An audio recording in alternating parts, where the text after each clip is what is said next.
Davon, is it possible for the defense to do better against Jonathan Taylor than you guys did the first time? Because I imagine holding him to 52 is not easy. We always have room to improve every week. I mean, that's kind of our goal every week, just to get better each week and trying to clear up the things that we did a little bit wrong during the games. Front row middle, Dave from 24/7 Sports.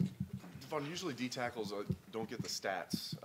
They might get some recognition. You're getting both this year. A lot of people recognize you for your good play, and you have 5 sacks. I think that's pretty rare for a defensive tackle. Just speak about that a little bit, and the fact that you're actually getting some stats to go with just clogging up the middle in there.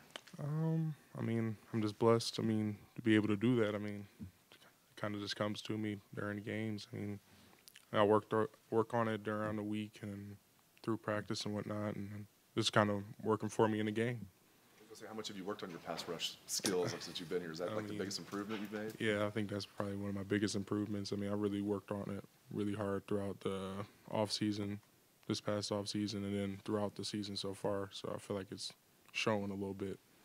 Front row right, Bill from the Dispatch. What is the challenge in trying to slow Jonathan Taylor? Making sure he doesn't run the ball. I don't know. I mean, is there something that you have to do with him as opposed to other good running backs? What kind of makes him special that you guys really have to be on guard for? He's just really quick.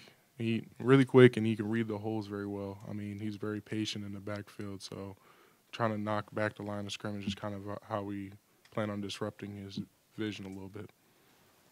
Front row right, Tim from Lettermen Row. Yeah, Vaughn, I was asking Jay Sean this yesterday, but following up with you, what has been the secret to you guys being up each week this season with, it seems like very little drop-off from a consistency standpoint as you look back on it?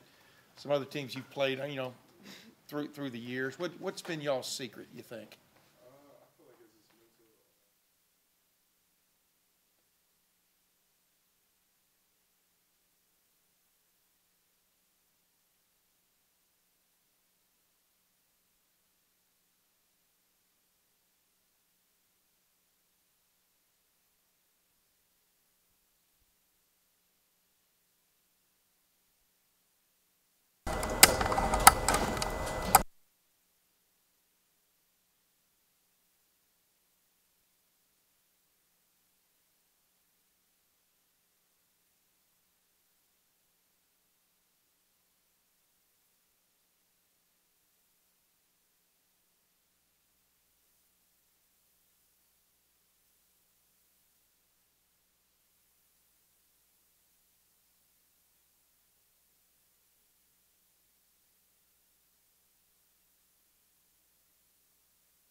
Hello. Tim, ladies and gentlemen. All right, Tim Lewis, as a matter of fact. Tim Lewis, the electronics technician. Go ahead, Devon, I'm sorry. Sack goal, what was reasonable for you? I wasn't really trying to set a goal for that. I mean, if it happens, it happens. But I'm just trying to be as good of a player for my team as possible. That's kind of was my biggest goal.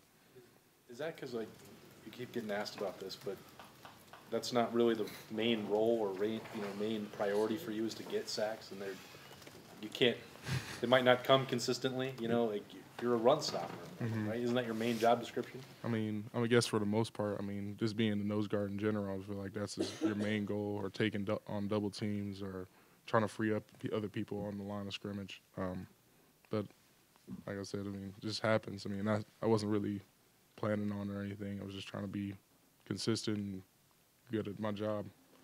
And final questions, front row left, Doug from Cleveland.com. Tomorrow is the year anniversary of the news conference when they announced Coach Day was taken over for Coach Meyer. Can you what do you remember of how you felt on that day, and when you think about everything that this program and this team has done in the year since, how would you reflect on what you've done with the first-year head coach? So when we first heard about it, I mean, we were pretty excited. I mean, obviously, Coach Meyer was going through some things, and we wanted him to be healthy for himself and for his family. And having him step in here and do the things that he's done so far this season is really spectacular. I mean, you couldn't really not too many people expected that out of him, and the fact that he's came in here and been such a good head coach for us has really showed a lot to us and made us trust him more. What does it take, though, for the players? Lots of times when there's a coaching transition, a team has trouble. What did you guys have to do as players and as leaders to make sure that you guys could make that adjustment? I think kind of the biggest thing for that aspect would be like the fact that he was already here. I mean, if we just had a brand new coach come out of any random place, that would have been a lot different. But the fact that he was already here, most of the guys knew him already, kind of make it easier to transition. Davon, thank you very much. Thank you.